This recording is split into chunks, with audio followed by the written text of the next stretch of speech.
YouTube ini, kami akan membiasakan diri lagi dalam beberapa hari ke depan. Kita menggunakan media ini sebagai media penyampaian informasi kepada masyarakat maupun kepada media, rekan-rekan media cetak maupun media elektronik.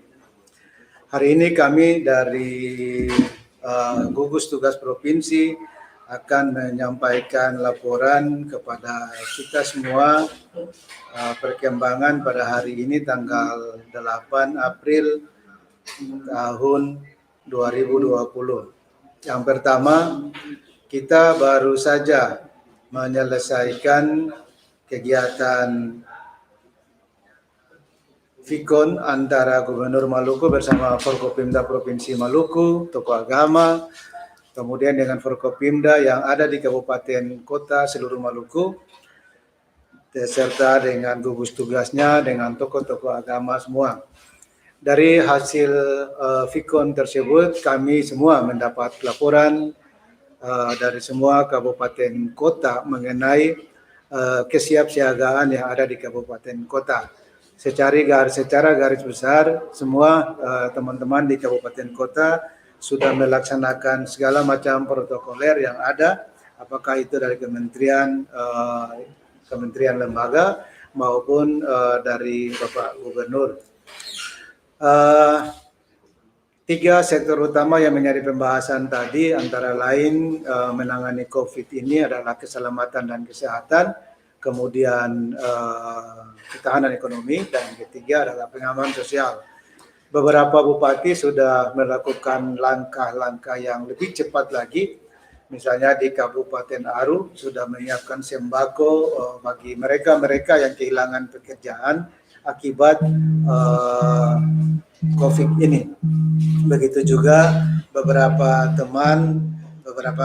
bupati dan wali kota. Mereka tadi secara spesifik melaporkan kepada Pak Gubernur dan juga Kapolda dan Pak Pangdam dan Forkopimda yang lain. Kemudian yang berikut mengenai ketahanan ekonomi. Ketahanan ekonomi semua sudah melaporkan bahwa ketersediaan dan ketersediaan dan distribusi pangan tetap masih ada stok tersedia sampai 2 bulan ke depan, kecuali masalah gula pasir. Gula pasir ini bukan hanya masalah kita di provinsi dan di kabupaten, tapi sudah menjadi masalah nasional. Mudah-mudahan di minggu kedua April, minggu depan ini, kita sudah bisa mendapat suplai gula dari Pulau Jawa.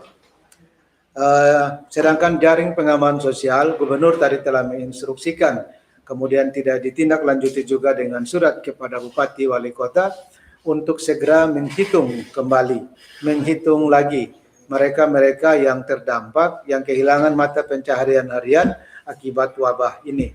Misalnya tukang ojek, tukang beca, sopir angkot, dan lain sebagainya. Kita telah menyurat ke seluruh kabupaten kota untuk segera mendata. Kita sama-sama akan melakukan sharing pembiayaan. Kami di provinsi ada 20%, kemudian teman-teman di kabupaten kota 80%. Kalau pendataan mulai hari ini dan beberapa hari lalu, maka kita punya target 1 minggu sebelum masuk ke bulan suci Ramadan, tahap pertama dari 3 tahap akan kita bagi.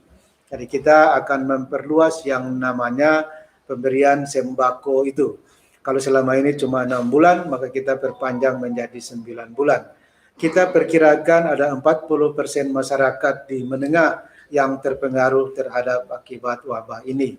Kalau yang 40% terbawah, memang selama ini sudah ditangani oleh pemerintah melalui beberapa skim pembiayaan seperti KIS, Kartu Indonesia Sehat, Kartu Indonesia Sehat ya. Kemudian ada program PKH maupun yang seterusnya. Sedangkan yang 20% yang paling atas adalah kelompok mereka yang sejahtera. Nah, yang terganggu akibat ini adalah mereka yang 40% yang ada di tengah. Nah, kami harapkan kita akan memberikan bantuan sama dengan yang masyarakat PKH yang 40% terbawah itu dapat. Dengan kata lain, berarti kita memperluas atau mengembangkan yang PKH itu yang tadinya 40% menjadi 80%. Nah, ini kami beberapa dari wali kota dan bupati tadi sudah melaporkan sudah mulai mendata.